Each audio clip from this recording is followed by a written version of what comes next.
কি রান্না হবে এখন? তেল বসিয়েছ, দেখতে পাচ্ছ মুরগি কিন্তু আজকে মাছের মাথা রান্না করছো। কি মাছের মাথা এটা? রুই মাছের মাথা। রুই মাছের মাথা কি তরকারি হবে না কোনো কি অন্য কিছু হবে? বলো।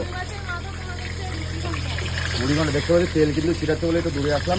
মুড়িঘণ্টা হবে তো দেখতে পাচ্ছ। উনি কিন্তু মাছের মাথাতে মুড়িঘণ্টা করে বলে মাছ ভাজা চালু করে দিচ্ছে, বুঝলি?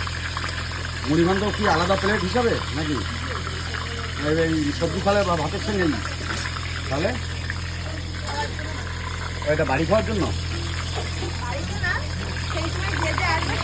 তার মানে যতক্ষণ থাকবে ততক্ষণ লোককে দেবে, তাই তো? তো দেখতে পাচ্ছি এটা কিন্তু বাড়ি খাওয়ার জন্য। আর এই দুটো ডাল কিন্তু এটা কিন্তু বাড়ি খাওয়ার জন্য না, এটা কিন্তু সবার জন্যই রান্নাবান্না হচ্ছে। এটা একটা মাত্র অল্প করে বানাবে, সেই টাইমে দেখে যাবে খেতে পাবে। তো একটাই মাথা নাকি?